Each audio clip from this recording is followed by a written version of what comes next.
A lot of people have had pentacles as their overall energy sign, so money seems to be on people's minds, or finances, or the security of your money and finances.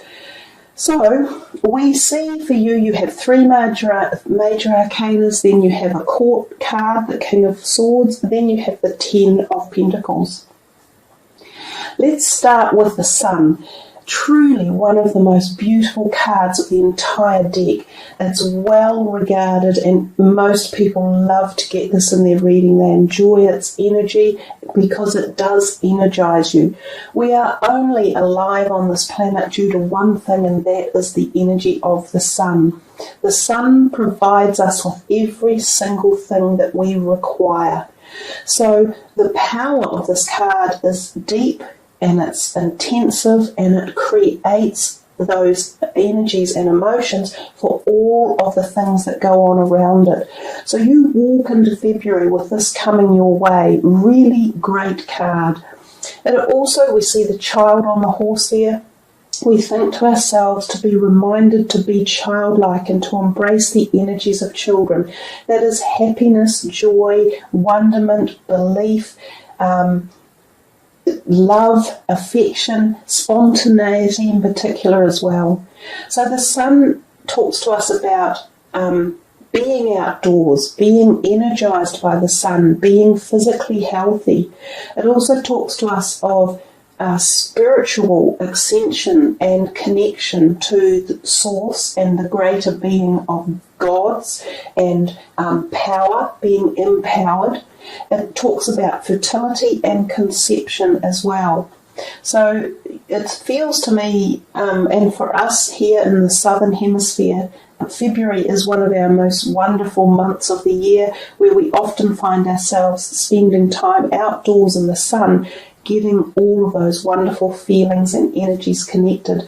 So this card is coming to you, whether you're in the north or the south, to bring those energies and really fuel yourself up on them. The next card, the Tower card, another major arcana. It kind of is the total opposite of the sun. We see there the black background and the lightning strike of energy.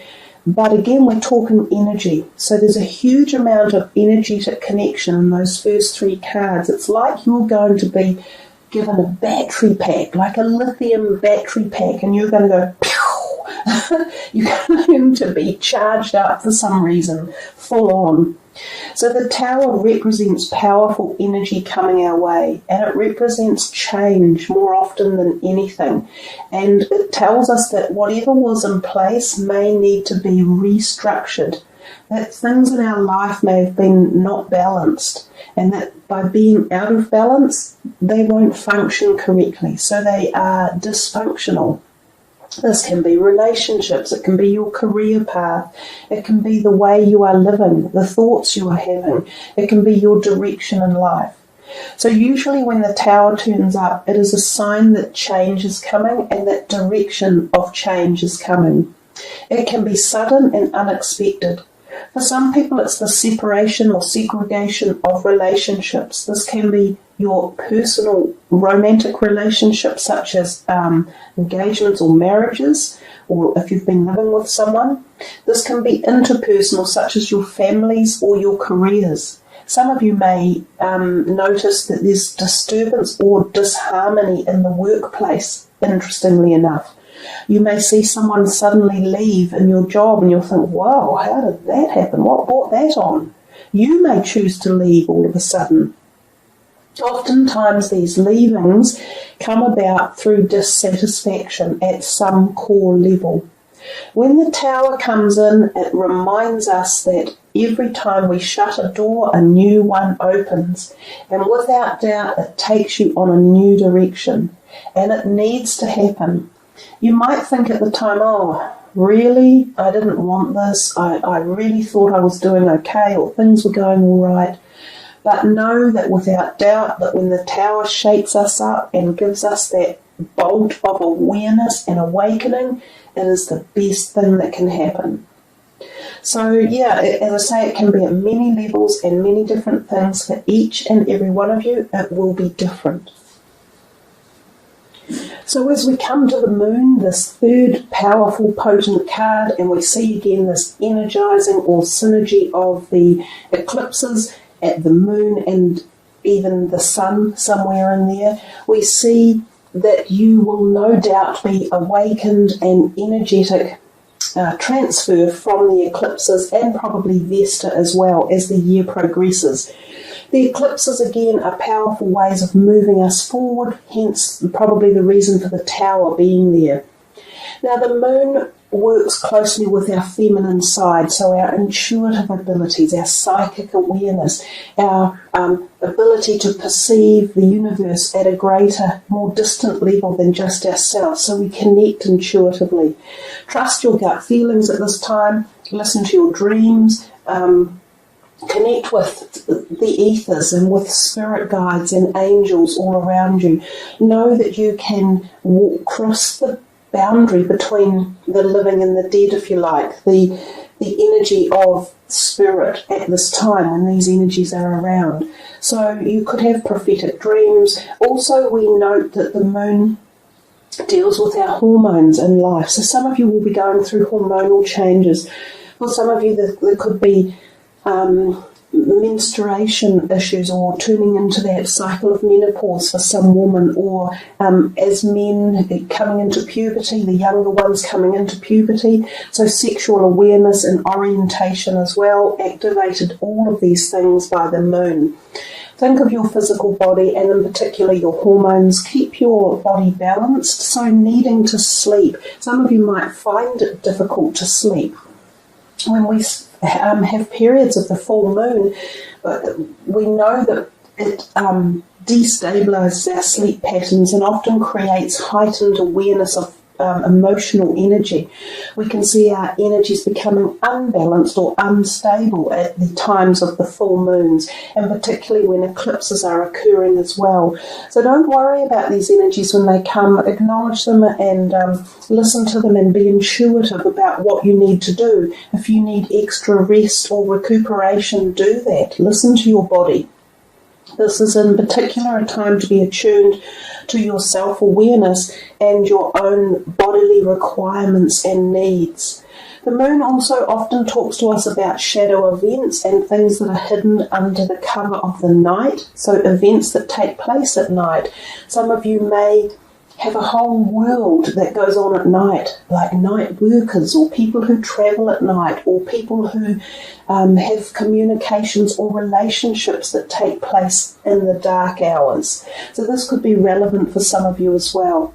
I also see the creature coming out of the water at the bottom of the moon card, and I liken it to a Scorpio or a crab. So this is water signs can be involved in your life at this time. And they may be dealing with issues that you are wanting to keep a little bit hidden or private. So sometimes this can be around areas of relationships or, as I say, hidden relationships. So things that you're not prepared to bring to the surface or that's still forming and not really fully knowing exactly how to prepare them to be out in the open. Just be a little bit aware of people around these times. There can be some who will not be dealing with you with the best intentions. So there can be underhand things going on. So keep your eyes aware of that. We come to that next card, the fourth one in the reading, and it is the King of Swords. He is often an air sign person and often an older person, so from mid-age on.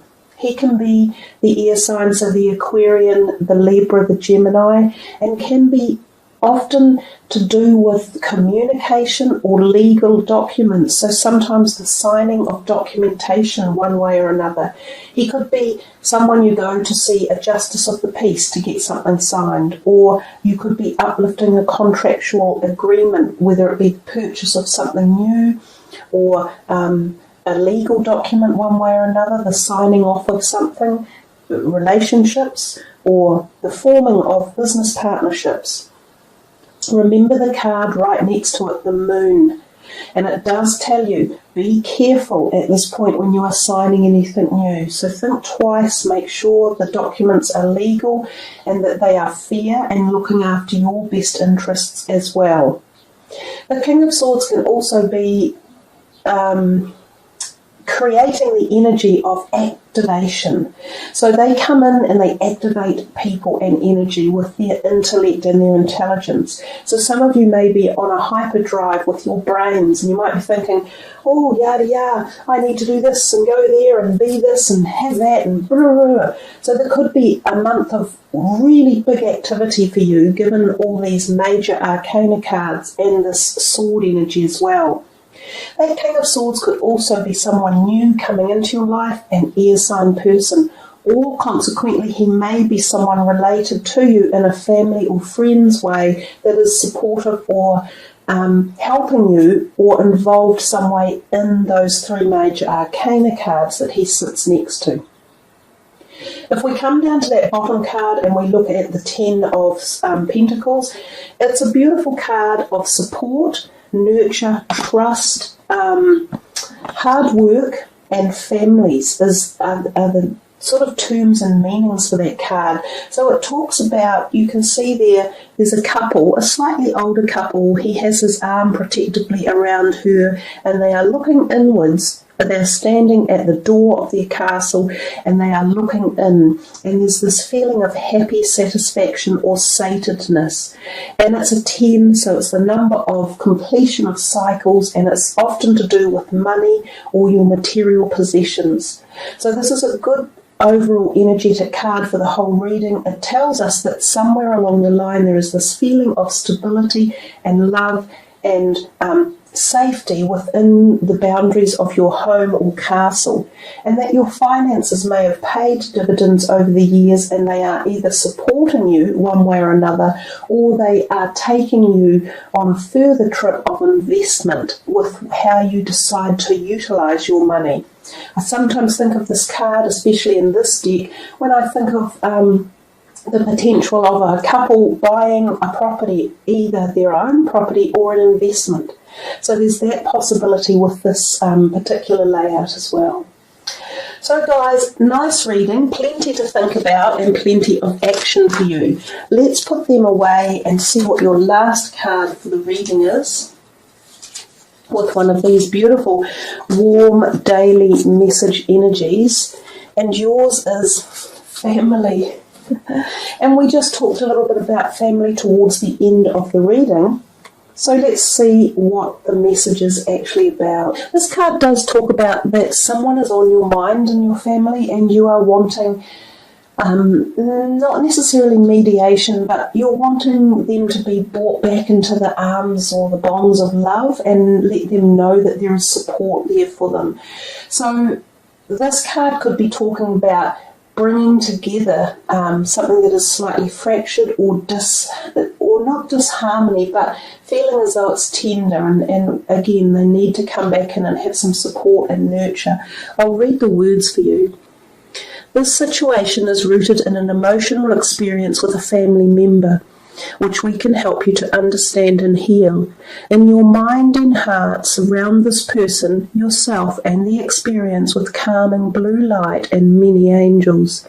Be open to the gifts within the situation and allow yourself to feel peace.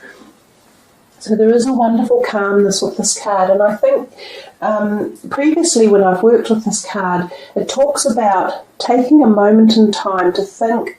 When you look at the card and it mentions the word family, your first thought person in your family that comes to mind is who this message is delivered at. So whoever popped into your mind there and then is where this healing energy is going. So if there has been any words or tension, or this person is feeling in a place where they need support or nurture or love, know that even your thoughts and goodwill and intention will be directed to them in the guise of healing energy. So I think that's a very beautiful, loving, supportive way to end the reading, and particularly for Taurians who you're the earth sign energy, and I often think of you as the nurturers of your family, you know, the backbone that holds it together. So there's a really nice message for you from the angels for your family. And if any of you thought of passed over, loved ones who have passed over, they will be with you, and they will know that the love and the thoughts are coming their way, and also they circulate that back to you as well.